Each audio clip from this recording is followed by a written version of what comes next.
My family thought they could steal my baby from me. I was standing in the kitchen at 11:47 p.m., bouncing 3-week-old Emma against my shoulder, when I heard my mother's voice drift down from the upstairs office. The lawyer said we need at least 3 more documented incidents to make our case ironclad. My blood turned to ice. I'd come downstairs to warm a bottle, thinking everyone was asleep. Emma had finally stopped crying after 2 hours of colic, and I was desperately trying to get some formula into her before she started up again. But now I found myself frozen by the bottom of the staircase, listening to my own family discuss something that made my stomach drop. What about the job interview thing? That was my sister Rebecca's voice. Did that help? Oh, absolutely. Mom sounded pleased with herself. When she showed up 30 minutes late to the Nordstrom interview because I gave her the wrong time, and then again when I forgot to mention that the restaurant manager called to reschedule, it's all documented. Makes her look unreliable. I pressed Emma closer to my chest, her tiny body warm against mine. The bottle slipped from my other hand and hit the hardwood floor with a soft thud. I didn't pick it up. The social services tip was brilliant too, Rebecca continued. Anonymous calls about a crying baby at all hours, concerns about postpartum depression, the messy house when they did their welfare check. She has no idea it was us. My father's voice joined in, calm and measured like he was discussing stock portfolios. Jennifer Morrison from the firm says we have enough for temporary custody, especially with Rebecca and David's financial situation. A stable marriage, the house in Bellevue, David's job at Microsoft, it's a much better environment than a 22-year-old single mother living in her parents' basement. I've already started telling people at the country club that we're adopting, Rebecca said, and I could hear the smile in her voice. That we're rescuing Emma from a difficult situation. Everyone's been so supportive since they know about our fertility struggles.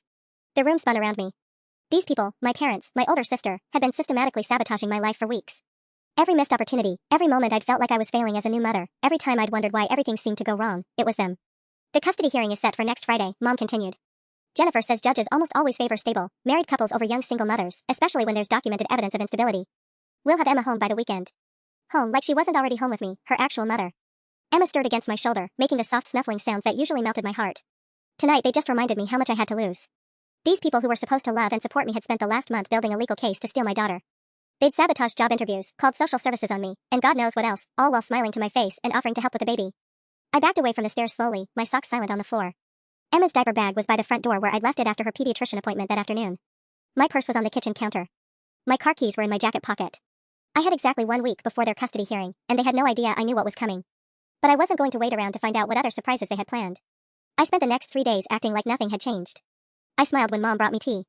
I thanked Rebecca when she offered to hold Emma while I showered. I nodded when Dad suggested I should think about my future and what's best for the baby. All while secretly photographing documents in his home office and recording conversations on my phone. What I found made everything so much worse. They'd been planning this since before Emma was even born. I discovered a folder labeled Custody Documentation hidden in Dad's filing cabinet, filled with printed emails dating back to my 7th month of pregnancy. The earliest one, from Mom to Rebecca, was dated February 15th. * Jennifer thinks we have a strong case given her age and financial instability. We just need to document everything carefully. *. Everything careful. Everything calculated. There were photos they'd taken of my messy room during those first overwhelming weeks with a newborn. Screenshots of my bank account, somehow they'd accessed my statements showing my $347 balance. A list of concerning incidents that included left baby crying for extended periods and multiple days without showering and emotional outbursts and mood swings. Normal new mother stuff. Stuff that happens when you're running on 2 hours of sleep and trying to figure out how to keep a tiny human alive. But presented in legal documents, it looked damning. The worst part was Rebecca's journal entries, printed out and included in the file. She'd been keeping detailed notes. March 3rd, found Lily crying in kitchen at 2 a.m., said she couldn't do this anymore. Clear signs of postpartum depression. March 8th, baby crying for over an hour while Lily remained in bed. Had to intervene and take baby myself. March 12th, Lily missed another job interview. When confronted, became defensive and hostile. Concerning behavioral patterns. I remembered that night she wrote about, March 3rd. I'd been crying because Emma wouldn't latch properly and I was terrified she wasn't getting enough milk. When Rebecca found me, I'd said I can't do this anymore about breastfeeding, not about being a mother. But in her neat handwriting, it looked like a confession of maternal unfitness. My hands shook as I photographed every page. Emma was napping in her carrier beside me, completely unaware that her aunt had been documenting her mother's every perceived failure for weeks. But the absolute worst discovery was a printed email exchange between Rebecca and her husband David from just 2 days ago. Rebecca, Jennifer says we should have custody by Friday afternoon. I've already cleared out the guest room for the nursery. Found the most adorable crib set at Pottery Barn. David, what about long term? Lily will fight this. Rebecca, not if she knows what's good for her. Dad's already talked to his contacts about job opportunities in other cities. Fresh start, chance to find herself without the burden of single motherhood. Everyone wins. David, and if she refuses? Rebecca, then we make sure the custody arrangement becomes permanent. Jennifer says with our documentation, plus a few more incidents, we could terminate her parental rights entirely. She's young, she'll thank us someday. I had to read that last line 3 times before it sank in. Terminate my parental rights. They weren't just planning to take Emma temporarily. They wanted to erase me as her mother completely. My phone buzzed with a text from Mom. Could you run to Target for diapers? I'll watch Emma. I looked down at my sleeping daughter, her tiny fist curled against her cheek. 3 days until their custody hearing. 3 days before they planned to take her away forever. I texted back, of course. Be right back. But I wasn't going to Target. I was going to the bank, and then to a lawyer, and then as far away from Seattle as my Honda Civic could take us. I made it to 3 different banks before I found one that would cash my pathetic $2,847 savings account without a waiting period. The teller, a woman about my mom's age with kind eyes, looked concerned when I asked for everything in cash. Is everything all right, hon? She asked, counting out 20s and 50s. Just need to pay rent, I lied, bouncing Emma's carrier slightly. She'd been an angel all morning, sleeping through my frantic errands like she somehow understood we were running for our lives. From the bank, I drove straight to legal aid downtown. The receptionist squeezed me in with a family law attorney named Maria Santos, a sharp-eyed woman who listened without judgment as I explained my situation and showed her the photos I'd taken of my family's custody documents. This is highly irregular, she said, scrolling through the images on my phone. Pre-planning custody acquisition like this, it borders on conspiracy. And accessing your bank records without permission? She shook her head. Your family has resources, I assume? My dad's a financial advisor. My sister's married to a Microsoft exec. They have Jennifer Morrison from Kellerman, Price and Associates. Maria's expression darkened. I know Jennifer. She's ruthless and expensive. The kind of lawyer who wins by burying the other side in paperwork. She leaned forward. I have to ask, are you a good mother? Because everything they're documenting, the crying baby, the missed interviews, the financial instability, a judge might see legitimate concerns. My throat tightened. Emma is everything to me. Yes, I'm young and broke and scared most of the time, but I love her. I take her to every doctor's appointment, I read to her every night, I would die before I let anything happen to her. That's what I needed to hear. Maria printed out several documents. Here's what we're going to do. I'm filing an emergency motion to prevent any custody changes until we can properly challenge their case.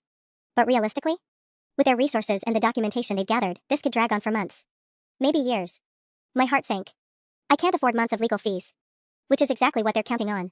She handed me a business card. I have a colleague in Portland who specializes in cases like this. If you're serious about relocating, Oregon has different custody laws that might work in your favor. I stared at the card. Patricia Williams, family law attorney. A lifeline to somewhere my family couldn't reach. There's something else, Maria continued. Washington is a two-party consent state for recording conversations, but if you're documenting abuse or illegal activity, there are exceptions. Keep recording them if you can do it safely. I drove home with my mind racing. Portland was 5 hours south, far enough to disappear, close enough to reach by tonight if I had to. I'd already looked up apartments online during Emma's last feeding. Studio places for $800 a month that would take cash deposits. It wasn't much, but it was freedom. Mom was in the kitchen when I walked in, humming while she folded tiny pink onesies. Emma's laundry. Preparing to play grandmother to the baby she was planning to steal in 48 hours. How was Target? She asked without looking up. Fine. Got everything we needed. I held up the Target bag I'd hastily filled with random items as my alibi. Rebecca's coming for dinner tomorrow night. She wants to spend some quality time with Emma before. She trailed off. Before what? Mom's face went carefully blank. Oh, just before she gets busy with work next week. Another lie. Tomorrow was Thursday. Friday was the custody hearing. Rebecca wanted one last chance to play mommy before she became Emma's legal guardian. That sounds nice, I said, climbing the stairs to my room. I think I'll pack some of Emma's things tonight. Maybe organize her closet. What a good idea, Mom called after me. She had no idea how good. I spent Thursday afternoon in my childhood bedroom, methodically packing Emma's things while she slept in her bassinet. To anyone watching, it looked like normal organization, folding tiny clothes, sorting through diapers, packing her diaper bag. But I was actually preparing for us to disappear forever. My hands shook as I tucked her birth certificate into the inner pocket of the diaper bag, along with her social security card and vaccination records. Everything that proved she was mine, that I was her mother. I'd hidden my own documents, driver's license, bank statements, even my high school diploma, inside a spare pillowcase at the bottom of the bag. The hardest part was deciding what to leave behind. Emma's nursery mobile that played Brahms' Lullaby. The rocking chair where I'd spent countless hours feeding her at 3 a.m. The baby book Mom had bought, with spaces for First Smile and First Christmas that would now stay forever empty. I was zipping up the diaper bag when I heard Rebecca's voice downstairs. She was early. Where's my beautiful niece? She called out, and the possessive way she said it made my skin crawl. I picked up Emma, who was just starting to stir from her nap, and headed downstairs. Rebecca was in the living room with Mom and Dad, holding a large Pottery Barn bag. I brought some things for Emma's room, she announced, pulling out a mobile with tiny elephants. For when she transitions to her new space. The words hit me like a slap. She wasn't even pretending anymore. Her room is fine where it is, I said, keeping my voice level. Rebecca's smile faltered for just a moment. Of course, but I thought maybe for when she stays over at our place. You know, so you can have some freedom to job hunt or figure things out. Dad cleared his throat. Actually, Lily, we wanted to talk to you about that. Rebecca and David have made a generous offer. Here it comes, I thought. The manipulation disguised as kindness. We know how hard this has been for you, Rebecca continued, settling onto the couch like she owned the place. Being a single mother at your age, the financial pressure, missing out on experiences other 22-year-olds get to have. I don't want other experiences, I said firmly. I want my daughter. Of course you do, Mom interjected smoothly. But wanting what's best for Emma means considering all options. Rebecca and David have the resources to give her advantages you simply can't provide right now. I looked around at their faces, my parents and sister, the people who were supposed to love and protect me. They looked so reasonable, so concerned. If I didn't know what I knew, I might have actually believed they cared about Emma's well-being instead of Rebecca's desperate desire for a baby. We're not talking about adoption, Dad said carefully. More like shared custody. Emma would have the stability of Rebecca's home during the week, and you could visit on weekends. It would give you time to get on your feet financially. Visit, I repeated. Visit my own daughter. Think of it as a temporary arrangement, Rebecca said, reaching for Emma. Just until you're more established. I stepped back, holding Emma closer. And what if I'm never established enough by your standards? The silence stretched too long. Dad exchanged a look with Mom that confirmed everything I'd read in those legal documents. Let's not get ahead of ourselves, Mom finally said. Why don't you think about it tonight? We can discuss details tomorrow. Tomorrow. The day of their custody hearing. I need some air, I announced. I'm taking Emma for a walk. Dinner's at 6, Rebecca called after me. I made reservations at that Italian place you used to love. A farewell dinner. How thoughtful. I strapped Emma into her car seat and drove to the grocery store parking lot, my mind racing. They were accelerating their timeline, getting bolder. The custody hearing was in less than 24 hours, and they were already talking about Emma like she belonged to them. I pulled out my phone and called the Portland attorney Maria had recommended. Patricia Williams. Ms. Williams? My name is Lily Chin. Maria Santos in Seattle referred me. I need help, and I need it tonight. Patricia Williams had a voice like steel wrapped in velvet, calm but unbreakable. I've been expecting your call. Maria filled me in on the basics. Where are you right now? Grocery store parking lot in Seattle. My family thinks I'm getting formula. Emma was starting to fuss in her car seat, probably picking up on my stress. The custody hearing is tomorrow morning at 9 a.m. I have maybe 12 hours before they file. 12 hours is enough if you're serious about this. Are you prepared to leave tonight? I looked back at Emma, her tiny face scrunched up in pre-crime mode. I have to. They're already talking about her like she's theirs. My sister bought nursery furniture. Good. Here's what's going to happen. I'm emailing you an address. It's a safe house in Portland that helps women in situations like yours. Can you be there by midnight?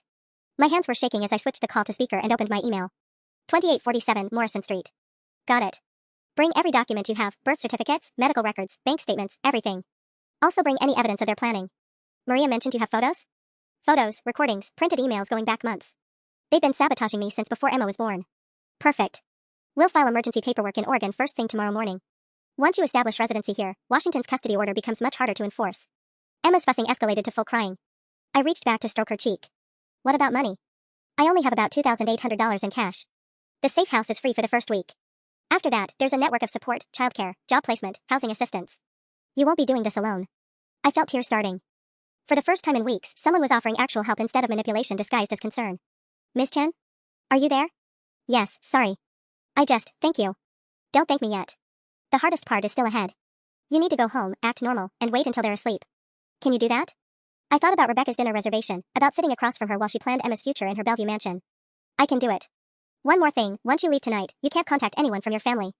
No texts, no calls, no social media. They'll use any communication to track your location. The finality hit me like a physical blow.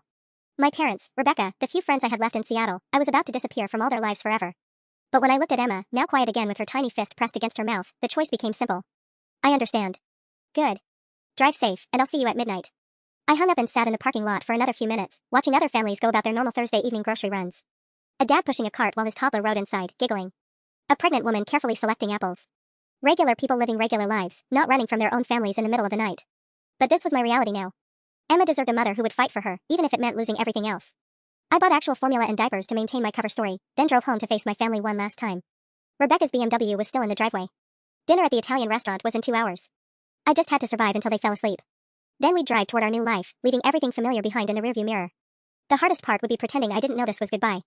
Dinner at Marcello's felt like attending my own funeral. Rebecca had chosen the corner booth where we used to celebrate birthdays, back when I thought my family actually cared about my happiness. Now she sat across from me, cooing at Emma while discussing preschools in Bellevue like it was already decided. The Montessori program at Bright Horizons has a 2-year waiting list, but David knows someone on the board, she said, bouncing Emma on her lap. We should get her application in soon. I stabbed my chicken parmesan harder than necessary. She's 3 weeks old, Rebecca.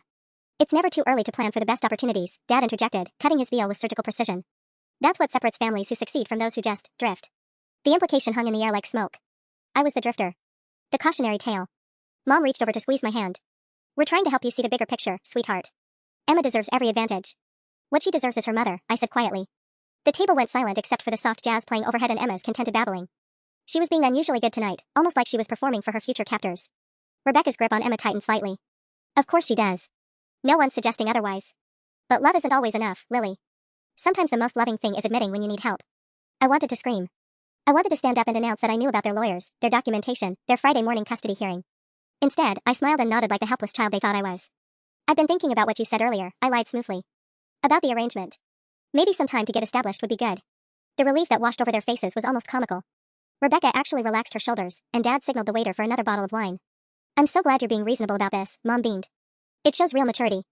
Reasonable. Mature. Code words for compliant. We were walking to our cars when Rebecca dropped the final bomb. Oh, I almost forgot, she said, shifting Emma to her hip like she'd been doing it for months instead of minutes. Jennifer Morrison wants to meet with you tomorrow morning. Just a formality, really. To discuss the logistics of the arrangement. My blood turned to ice water. Tomorrow morning?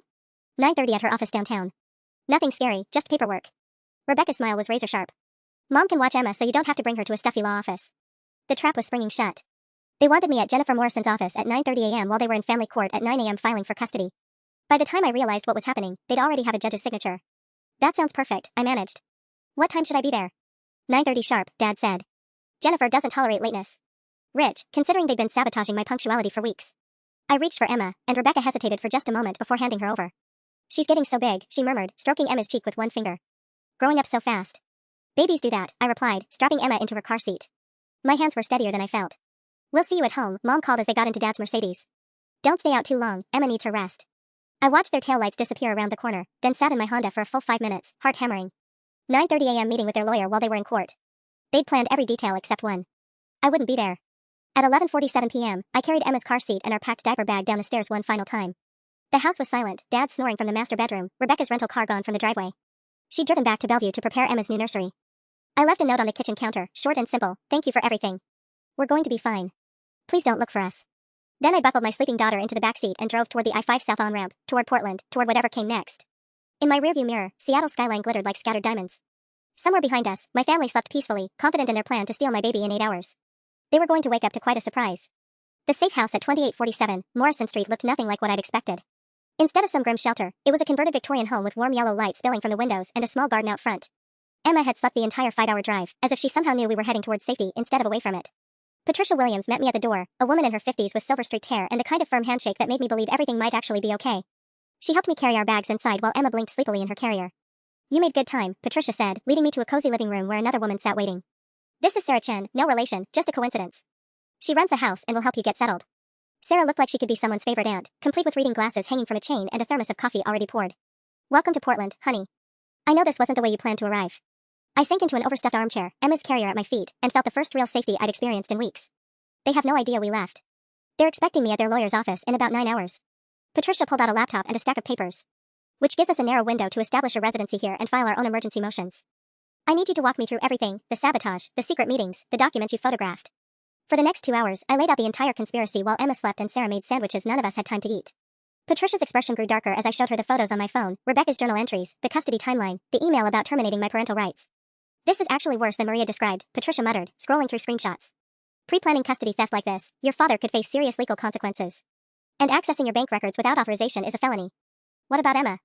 Can they still try to take her even though we're in Oregon? They can try, but they'll have to start over in Oregon courts now. And with this evidence of conspiracy and fraud, their case becomes much weaker. She printed several documents from her laptop. I'm filing 3 motions first thing tomorrow, emergency custody protection, restraining orders against your family, and a formal complaint about Jennifer Morrison's conduct. The Oregon bar doesn't look kindly on lawyers who participate in parental kidnapping schemes. Sarah brought me a cup of tea that tasted like chamomile and hope. What about practical things? I have about $2,600 left, but that won't last long. We have connections with several employers who understand situations like yours, Sarah explained. Remote work mostly, data entry, customer service, things you can do while caring for Emma.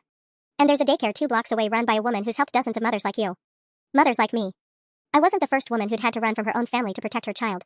At 3:17 a.m., my phone started buzzing with texts. They'd discovered we were gone. Asterisk mom, Lily, where are you? Emma's things are missing. Asterisk. Asterisk dad, call us immediately. This is not a game. Asterisk. Asterisk Rebecca, you're making a huge mistake. Think about what's best for Emma. Asterisk. Asterisk mom, we're worried sick. Just come home and we can work this out. Asterisk. Patricia watched me scroll through the messages. Don't respond to anything. Let them panic. But the texts kept coming, getting more desperate and revealing. Asterisk dad, you have no idea how difficult you're making this. We're trying to help you. Asterisk. Asterisk Rebecca, Jennifer says you're in violation of the custody agreement. You need to bring Emma back now. Asterisk.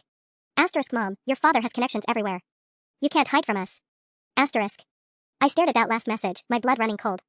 They're threatening to track us down. Empty threats, Patricia said firmly. They have no custody agreement to violate, they never got their hearing. And making threats across state lines? That's going to look great when we present this to the judge. At 6:43 a.m., my phone rang. Rebecca's number. Against my better judgment, I answered. Lily, thank God. Where are you? Somewhere safe. Safe from what? From people who love you? From family? Her voice cracked with what sounded like genuine emotion. We just want what's best for Emma. No, you want Emma. There's a difference. You're 22 years old with $3,000 to your name. What kind of life can you give her? The life she deserves. With her actual mother. There was a long pause. When Rebecca spoke again, her voice was ice. You had until noon to bring her back, or we're calling the police. Call them, I said, and hung up. But my hands were shaking as I set the phone down. They really were going to fight this, and they had resources I couldn't match. Patricia looked up from her laptop. Court opens in 3 hours. By noon, we'll have legal protection in place. She smiled grimly. Your family's about to learn that Oregon takes a very dim view of custody fraud. Outside, Portland was waking up to a drizzly Friday morning. Somewhere 5 hours north, my family was probably meeting with lawyers, planning their next move. But Emma was safe in my arms, and for the first time in weeks, I wasn't facing this fight alone. At 8:43 a.m., Patricia's phone rang while we were reviewing the emergency custody documents one final time. Emma was having her morning bottle, completely oblivious to the legal war being fought over her tiny life. Patricia Williams, she answered, then her face went pale. I see. When did this happen? My stomach dropped. What is it? She held up one finger while scribbling notes. Understood. We'll be there in 20 minutes. She hung up and turned to me with an expression I couldn't read. Your family moved faster than we anticipated. They filed an emergency motion in Seattle at 8 a.m. claiming you kidnapped Emma. Kidnapped? The word came out as a croak. She's my daughter. They're arguing that by taking Emma across state lines without notice, you violated Washington's parental kidnapping statute. It's a stretch, but with their lawyers and resources. She grabbed her briefcase. We need to get to the courthouse immediately. They're requesting an emergency interstate custody order. Sarah was already moving, taking Emma from my arms. I'll watch her. You focus on the legal fight. The drive to the Multnomah County Courthouse was a blur of Portland morning traffic and Patricia's rapid-fire phone calls to colleagues. My phone buzzed constantly with increasingly frantic messages from my family, each one more threatening than the last. Asterisk Dad, the FBI handles interstate kidnapping cases, Lily. Don't make this federal. Asterisk. Asterisk Rebecca, you have 1 hour to call us before we involve law enforcement. Asterisk. Asterisk Mom, how could you do this to us? We're your family. Asterisk. The last text came from a number I didn't recognize. Asterisk This is Jennifer Morrison, representing the Chin family. You are in violation of multiple Washington state statutes. Surrender custody immediately or face criminal prosecution. Asterisk. They're having their lawyer text me directly? I showed Patricia the message. Her jaw tightened. Jennifer Morrison just made a career-ending mistake. Lawyers don't threaten criminal prosecution in civil custody matters. The Oregon bar is going to eat her alive. We rushed through courthouse security and into Judge Helen Rodriguez's chambers at 9:31 a.m. Patricia had warned me that Judge Rodriguez was tough but fair, with a particular intolerance for legal gamesmanship. She looked to be in her 60s with steel gray hair and eyes that missed nothing. Counselor Williams, you're claiming parental kidnapping in what appears to be a custody dispute. Judge Rodriguez examined our emergency filing through reading glasses. Your Honor, we have evidence of a coordinated conspiracy to defraud my client of her parental rights through falsified documentation and manufactured incidents. Patricia placed the printed emails and photographs on the judge's desk. The opposing party has been planning to steal this child since before birth. Judge Rodriguez spent 10 minutes reviewing our evidence in complete silence while I tried not to throw up from anxiety. Emma was 20 miles away with Sarah, hopefully napping through this legal nightmare. Finally, the judge looked up. Counselor Williams, this documentation is disturbing. Pre-planning custody acquisition like this raises serious ethical questions. She reached for her phone. I'm calling Judge Martinez in Seattle. If they've filed parallel motions, we need coordination between jurisdictions. The call lasted 12 minutes. I caught fragments, manufactured evidence, falsified timeline, and potential criminal conspiracy. Judge Rodriguez's expression grew darker with each exchange. Judge Martinez is reviewing the Seattle filing now, she announced after hanging up. Apparently, your family's lawyers made some interesting claims about your fitness as a mother. Claims that directly contradict the evidence you presented here. My phone buzzed again. Rebecca's number, but I didn't answer. Your Honor, Patricia interjected, we believe the opposing counsel may have knowingly presented false information to the Seattle court. My client has recordings of her family discussing their fabricated evidence. Judge Rodriguez leaned forward. Recordings? I pulled out my phone with shaking hands and played the conversation I'd captured 2 nights ago, Rebecca and Mom discussing how they'd sabotaged my job interviews and called social services with false reports. The silence in the chambers was deafening when the recording ended. Ms. Chen, Judge Rodriguez said finally, I'm granting emergency protection for you and your daughter. Your family's motion in Seattle appears to be based on fraudulent documentation. She signed several papers with sharp, decisive strokes. I'm also issuing restraining orders and requesting a criminal investigation into their conduct. The relief was so overwhelming I started crying right there in the judge's chambers. But my phone was still buzzing with new messages, and something told me my family wasn't done fighting yet. At 11:47 a.m., while Patricia was filing the final protection orders, my phone rang with an unknown Portland number. I almost didn't answer, but something made me pick up. Lily? This is Detective Michael Torres with Portland Police. I'm calling because we've received some concerning reports about your situation. My blood went cold. What kind of reports? We had a call from Seattle PD about 30 minutes ago. Your family filed a missing persons report, claiming you're experiencing postpartum psychosis and may be a danger to your infant daughter. I nearly dropped the phone. That's not true. I have legal custody, and we have protection orders. Ma'am, I understand this is complicated, but we need to verify your daughter's well-being. Can you meet me at the Morrison Street address you're staying at? Patricia grabbed the phone from my hands. Detective Torres? This is Patricia Williams, Ms. Chen's attorney. My client is under no obligation to meet with you without proper warrants, and any missing persons report from Seattle is fraudulent. We have documented proof of harassment and conspiracy. I could hear Detective Torres sigh through the speaker. Counselor, I'm trying to handle this quietly. But if your client doesn't cooperate, I'll have to escalate this. We take child welfare seriously here. As do we. Meet us at the courthouse in 1 hour with whatever documentation you've received from Seattle. We'll present our evidence side by side. After Patricia hung up, I sank into a courthouse hallway chair. They're not going to stop, are they? No, they're not. Your father wasn't bluffing about having connections. Patricia checked her watch. But they're also getting desperate, which means they're making mistakes. Postpartum psychosis? That's a medical diagnosis. Did any doctor ever evaluate you for that? No, never. I've been taking Emma to all her checkups, following up on everything. Then it hit me. Wait. Dr. Sarah Kim, Emma's pediatrician. She asked me about my mental health at the 2-week visit. I told her I was tired and overwhelmed, which is normal, but what if? What if your family contacted her claiming concern? Patricia finished. Let's call her office right now. Dr. Kim's nurse put us through immediately when Patricia identified herself as my attorney. The conversation was brief but illuminating. Doctor, did anyone from Ms. Chen's family contact you with concerns about her mental state? Patricia asked. Yes, actually. Her sister called 2 days ago saying she was worried about signs of postpartum depression and asking about intervention options. I assured her that Lily seemed to be coping well during our last visit, but you documented the call in the medical file, Patricia finished grimly. Standard procedure. I hope I didn't cause any problems. After hanging up, Patricia shook her head. They're building a paper trail from every angle. Medical concerns, police reports, missing persons claims. This is incredibly sophisticated for a family custody dispute. My phone buzzed with a text from Mom, *, the police in Portland are looking for you. Please just come home before this gets worse. We can work something out. *. Then Rebecca, *, Dr. Kim confirmed you're showing signs of depression. Emma needs stability right now, not a mother who's having a breakdown. *. They're monitoring the police calls, I realized. They know Detective Torres contacted me. Patricia's phone rang. She answered with a sharp Williams, then her face went white. Are you absolutely certain? When? She hung up and turned to me with an expression that made my stomach drop. That was Sarah at the safe house. 2 men in suits just showed up claiming to be child services investigators from Washington State. They have a temporary removal order for Emma. But we have protection orders from Oregon. Interstate custody battles create jurisdictional gray areas. If they have legitimate Washington paperwork. She was already heading for the exit. We need to get back there immediately. As we ran through the courthouse parking lot, my phone rang again. This time it was Sarah, and she sounded panicked. Lily, they're insisting on taking Emma. They say the Oregon orders don't supersede Washington's emergency custody mandate. I don't know how long I can stall them. Through the phone, I could hear Emma crying in the background. My daughter was terrified, and I was 20 minutes away. Don't let them take her, I pleaded. We're coming. But as Patricia drove through Portland traffic at dangerous speeds, I realized my family had orchestrated something far more complex than I'd understood. This wasn't just about custody anymore. This was about proving they could reach us anywhere. The 2 men at Sarah's front door looked exactly like what central casting would order for government officials, dark suits, clipboards, and expressions of bureaucratic authority that had probably intimidated dozens of families into compliance. But something about them felt wrong the moment I saw them through the living room window. Ms. Chen, I'm Agent Davidson with Washington State Child Protective Services, the taller one announced when Sarah reluctantly opened the door. We have an emergency removal order for the minor child Emma Chen, issued this morning by King County Superior Court. Patricia stepped forward, her lawyer voice cutting through the tension. May I see that order, please? I'm Ms. Chen's attorney. Agent Davidson handed over a document that looked official enough, state letterhead, judicial signatures, case numbers. But Patricia's eyes narrowed as she scanned it. This isn't a standard CPS form. The case number format is wrong, and Judge Martinez would never sign an interstate removal without Oregon court coordination. The shorter man, who'd introduced himself as Agent Morris, shifted uncomfortably. Ma'am, we don't make the paperwork. We just enforce it.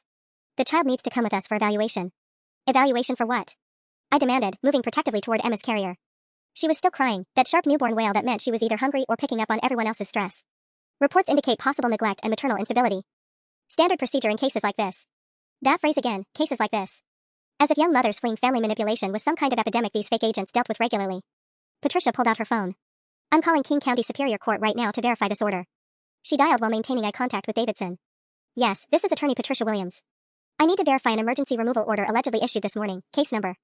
She read the numbers from their document. The wait felt eternal. Emma's crying was getting worse, and I could see our neighbors starting to peer through their windows at the commotion. Sarah had gone pale, clutching a dish towel like it might somehow protect us. I see, Patricia said finally. And there's no record of any emergency hearing this morning? Thank you. She hung up and smiled coldly at the 2 men. Gentlemen, King County Superior Court has no record of this case number, no record of any emergency hearings today, and no agents named Davidson or Morris in their CPS division. Agent Davidson's jaw tightened. There must be some administrative delay in their system. No, Patricia cut him off. There's fraud in your system. You're impersonating government officials, which is a federal crime. She was already dialing again. Detective Torres? This is Patricia Williams. We have 2 individuals at 2847 Morrison Street attempting to kidnap a child using falsified government documents. Both men backed toward their black sedan. This is a misunderstanding, Morris muttered. We'll return when the paperwork is properly processed. You'll return in handcuffs if you're smart, Patricia called after them. As their car disappeared around the corner, I sank onto Sarah's couch with shaking legs. Emma was finally calming down, but my heart was still racing. They hired fake government agents. My family hired fake agents to steal my baby. Patricia was photographing the forged documents they'd left behind. Your father wasn't kidding about having connections, but he's also committing serious federal crimes now. Impersonating federal agents, crossing state lines to commit fraud, conspiracy to kidnap. She shook her head. They're in panic mode, which makes them dangerous but also sloppy. Sarah brought me a bottle for Emma, her hands trembling slightly. In 30 years of running this house, I've never seen anything this elaborate. Usually it's just angry ex-husbands or manipulative parents. But hiring people to impersonate government officials? My phone buzzed with yet another text from Rebecca. Stop making this harder than it has to be. We know where you are. They're watching us, I realized. Those weren't random fake agents, they knew exactly where to find us, exactly what documents might work, exactly how to time it while we were at the courthouse. Patricia's expression darkened. Which means your family has been tracking your movements somehow. Did you use credit cards during your drive here? Phone GPS? I thought back to the previous night. I paid cash for gas, but... My stomach dropped. My phone. I've had it on the whole time. They could be tracking the GPS. Turn it off. Now. Patricia was already moving toward her laptop. We need to assume they know everything, where you're staying, who you're working with, maybe even our legal strategy if they've been monitoring your calls. As I powered down my phone, Emma finally settled into peaceful sleep in my arms. She had no idea that her own grandparents and aunt had just tried to kidnap her using federal impersonators. But I was starting to understand that my family's plan was far more sophisticated than I'd realized. This wasn't just about custody anymore. This was about proving they could reach us anywhere, anytime, through any means necessary. And tomorrow was only going to get worse. The real Detective Torres arrived at Sarah's house 40 minutes later, looking nothing like the fake agents who tried to take Emma. He was younger than I'd expected, with kind eyes and the slightly rumpled appearance of someone who'd been pulled away from more pressing cases to deal with what probably seemed like family drama. Ms. Chen, I apologize for the confusion earlier. We've had quite a day trying to sort through the various reports about your situation. He settled into Sarah's living room chair while Patricia and I sat on the couch with Emma sleeping between us. I need to ask you directly, are you experiencing any mental health crisis that might affect your ability to care for your daughter? No, I said firmly. I'm tired, stressed, and scared because my family is trying to steal my baby, but I'm not having a breakdown. Detective Torres nodded, making notes. We've received 3 separate calls about you today, the missing persons report from Seattle PD, a wellness check request from someone claiming to be your sister, and a report of suspected child endangerment from an anonymous caller. He looked up from his notepad.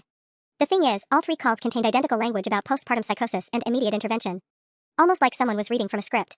Patricia leaned forward.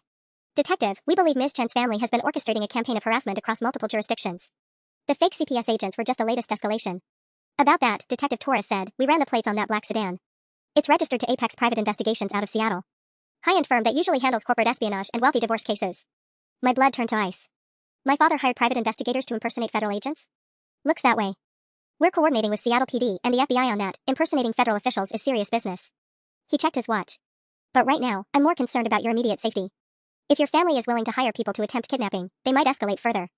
As if summoned by his words, my phone buzzed with an incoming call. I turned it back on to coordinate with Detective Torres, and now I was regretting it. The caller ID showed my father's number. Patricia nodded. Answer it, but put it on speaker. Detective Torres needs to hear this. I accepted the call with trembling fingers. Hi, Dad. Lily. His voice was cold, controlled, completely different from the loving father tone I'd grown up hearing. You've made this much more complicated than it needed to be.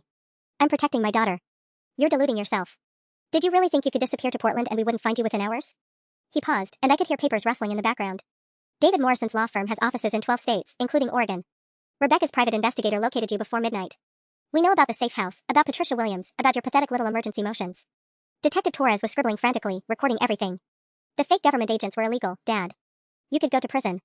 Dad actually laughed. Fake? Those were licensed investigators conducting a legal welfare check under contract with Washington State Family Services. If there was any misunderstanding about their authority, that's unfortunate, but hardly criminal. The lie was so smooth, so practiced, that for a moment I almost believed him.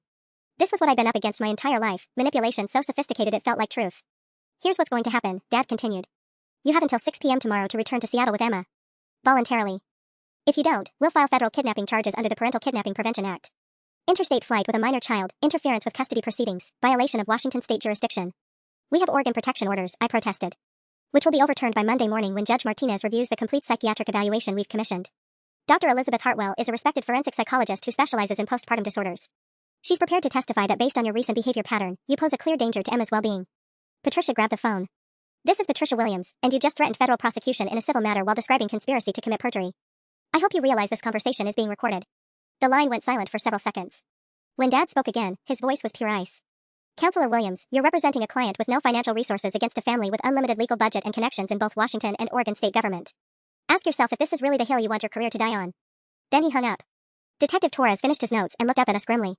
Ms. Chen, I think you need to understand something. Your family isn't just fighting for custody anymore. They're systematically destroying any opposition to their plan. The fake agents, the coordinated false reports, threatening your lawyer, this is organized criminal activity. Emma stirred in her sleep, making the soft cooing sounds that usually melted my heart. Tonight they just reminded me how much danger we were all in. What do we do? I asked. Patricia was already reaching for her phone. We escalate this to federal court before they do. If your father wants to play with federal kidnapping statutes, let's see how he likes facing federal conspiracy charges. But as she dialed, I couldn't shake the feeling that Dad was still 3 moves ahead of us. And we were running out of time to catch up. The call from Patricia came at 4:23 a.m. Saturday morning, jolting me awake from the first real sleep I'd managed in days. Emma was finally sleeping through longer stretches, and I'd been dreaming about normal things like grocery shopping and park visits instead of custody battles and fake federal agents. Lily, we have a problem. Patricia's voice was tight with controlled panic. Your family filed an emergency motion in federal court at midnight. They're claiming you violated the Federal Parental Kidnapping Prevention Act by crossing state lines with Emma. I sat up in the narrow bed at the safe house, my heart immediately racing. But you said Oregon had jurisdiction now. They found a loophole. Because you left Washington before any custody orders were officially filed, they're arguing that your departure was preemptive flight to avoid legal proceedings. It's a stretch, but... I heard papers rustling through the phone. Judge Patricia Hawkins is reviewing it this morning. She's known for taking a hard line on parental kidnapping cases. Through the baby monitor, I could hear Emma starting to fuss. Even at 4 weeks old, she seemed to sense when I was stressed. What does this mean for us? It means we need to be in federal court by 9 a.m. with every piece of evidence we have. But Lily, there's something else. I got a call from Maria Santos in Seattle an hour ago.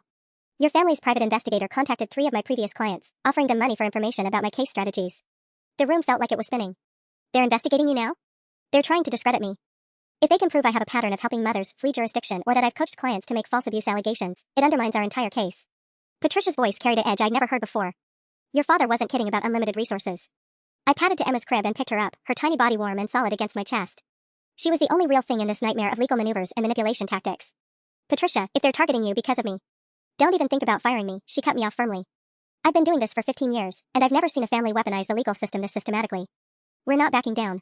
But 20 minutes later, as I was feeding Emma her morning bottle, Sarah knocked on my door with an expression that made my stomach drop. Honey, we need to talk downstairs. Patricia's on her way back over. In the living room, Sarah handed me a manila envelope that had been slipped under the front door sometime during the night. My name was typed on the front in clean block letters. Inside were 8 by 10 photographs. Pictures of me at the grocery store yesterday, buying formula and diapers. Pictures of Patricia and me walking into the courthouse. Pictures of Emma in her carrier as we rushed between buildings. Someone had been following us for days, documenting our every movement with telephoto lenses. The final photo made my blood turn to ice. It was taken through the living room window of the safe house, showing me holding Emma while talking on the phone. Someone had been close enough to capture the expression on my face, the way Emma's tiny hand curled around my finger. A handwritten note was paper-clipped to that last photo, running only delays the inevitable. Emma deserves better than a mother who's constantly looking over her shoulder. Call Rebecca by noon today, or the next photos go to Judge Hawkins along with our updated psychiatric evaluation. My hands were shaking so badly I almost dropped the pictures. They were watching us sleep. They photographed my baby through the window while we thought we were safe. Sarah's jaw was tight with anger. In 30 years of running this house, I've never had anyone stake out the property. The whole point of this place is that it's supposed to be confidential. Patricia arrived 10 minutes later, took one look at the surveillance photos, and immediately called Detective Torres. But when she hung up, her expression was grim. The detective says unless we can prove the photographers were trespassing or threatening us directly, surveillance from public property isn't illegal. And since the photos don't contain explicit threats. She trailed off, studying the images again. Your family's investigator knows exactly how to stay within legal boundaries while maximizing intimidation.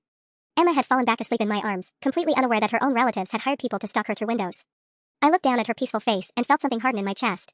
They want me to call Rebecca by noon, I said quietly. What happens if I do? Patricia met my eyes steadily. They'll offer you some kind of deal. Supervised visitation, maybe shared custody with strict conditions. Something that sounds reasonable but slowly erodes your parental rights until Emma is essentially theirs. And if I don't call? We find out exactly how dirty they're willing to fight in federal court. I checked the time on my phone. 6:47 a.m. 5 hours and 13 minutes to decide whether to surrender my daughter or risk losing her completely to a family with unlimited resources and no moral boundaries. Outside, Portland was waking up to another ordinary Saturday. But inside the safe house, I was about to make the decision that would determine whether Emma would grow up knowing her real mother or believing that Rebecca had rescued her from an unfit parent. The photographs were still spread across Sarah's coffee table like evidence of my family's complete betrayal. They'd turned love into surveillance, protection into control. But looking at Emma's sleeping face, I realized something had shifted inside me during these past few days. I wasn't the scared 22-year-old who discovered their conspiracy a week ago. I was a mother who would do absolutely anything to protect her child. And that made me more dangerous than they'd calculated. At 11:43 a.m., 17 minutes before Rebecca's deadline, I made a decision that surprised everyone, including myself. I'm calling her, I announced, reaching for my phone. Patricia looked up sharply from the legal briefs she'd been reviewing. Lily, we talked about this. Any conversation with them right now could be used against you in federal court. Which is exactly why I need to call. I bounced Emma gently as she fussed in my arms. They think they have me cornered, that I'm going to break down and beg for mercy. But what if I don't give them what they're expecting? Sarah paused in her nervous pacing around the living room. What are you thinking, honey? I looked down at the surveillance photos still scattered across the coffee table. They hired professionals to stalk my baby. They impersonated federal agents. They're paying people to investigate my lawyer. My voice was getting steadier with each word. Those aren't the actions of people who think they're rescuing Emma from an unfit mother. Those are the actions of people who know they're committing crimes. Patricia's eyes widened as she understood where I was going. You want to get them on record.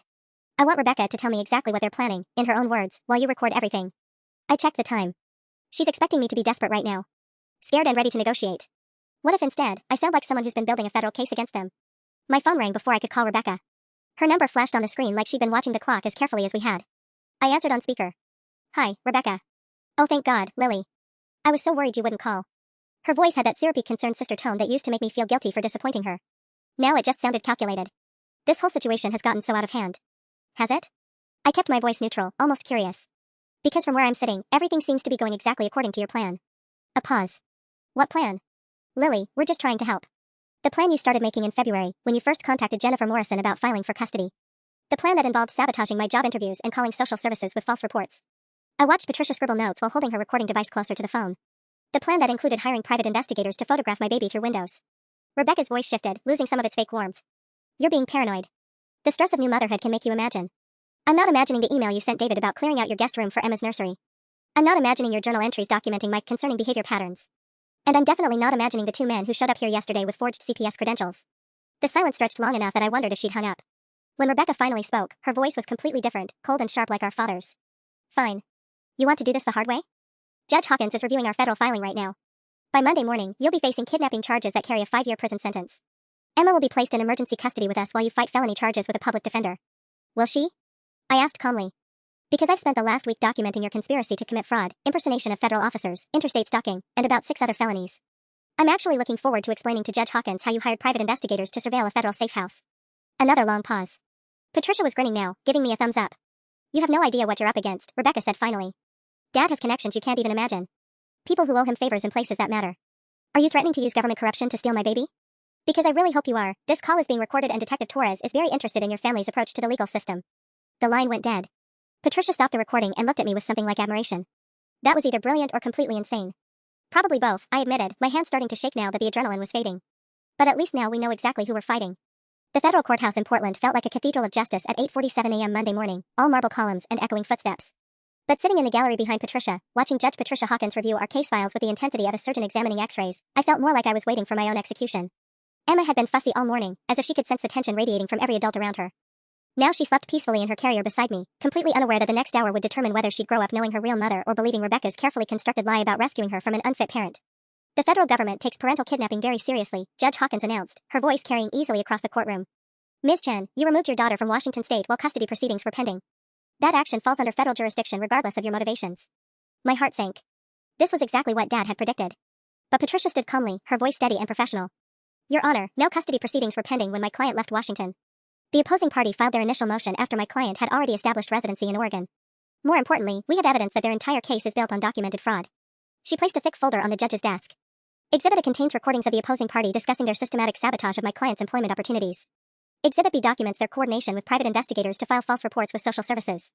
Exhibit C shows evidence of impersonation of federal officials in an attempt to unlawfully remove the child from protective custody. Judge Hawkins opened the folder and began reading.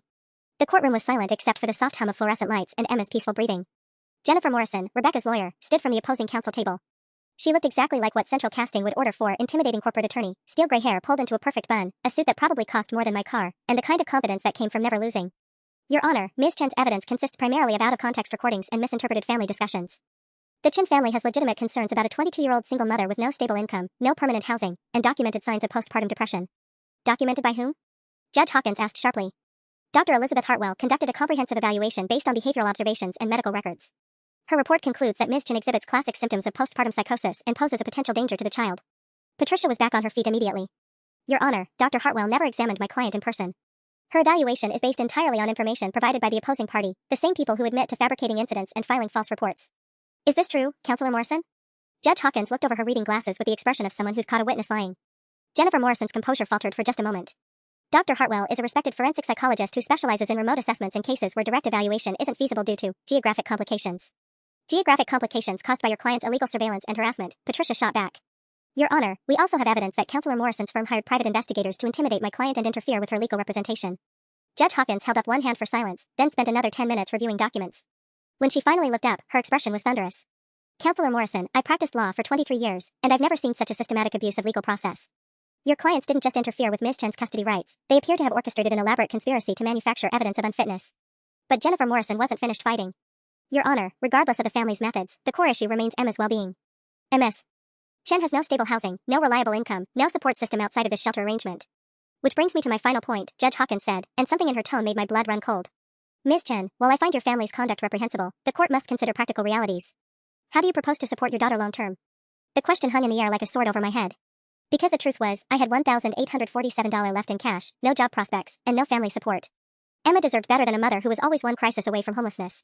But before I could answer, the courtroom doors opened and Detective Torres walked in, followed by 2 federal agents in dark suits. Your Honor, Detective Torres announced, we have warrants for the arrest of Rebecca Chen Morrison, David Morrison, and Thomas Chen on charges of conspiracy, fraud, and impersonation of federal officers. The federal agents moved toward the gallery where I hadn't even noticed my family sitting in the back row. Everything was about to change again. The courtroom erupted as federal agents moved through the gallery.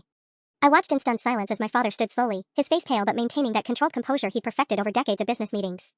Rebecca grabbed David's arm, her perfectly manicured nails digging into his sleeve as Agent Martinez read them their rights. Thomas Chen, Rebecca Chen Morrison, David Morrison, you are under arrest for conspiracy to commit fraud, impersonation of federal officers, and interstate harassment. My mother sat frozen in her seat, tears streaming down her face as she watched her family disintegrate in real time. For just a moment, I felt sorry for her. She'd enabled this nightmare, but I don't think she'd understood how far Dad and Rebecca were willing to go. Judge Hawkins banged her gavel repeatedly. Order in the court. She waited until the federal agents had escorted my family out in handcuffs before continuing. Ms. Chen, I believe this development addresses my concerns about your support system. Patricia leaned over to whisper, Detective Torres found the money trail. Your family paid Apex Investigations $47,000 over 6 weeks, including payments for federal impersonation and forged documents. The FBI has been building a case since Friday.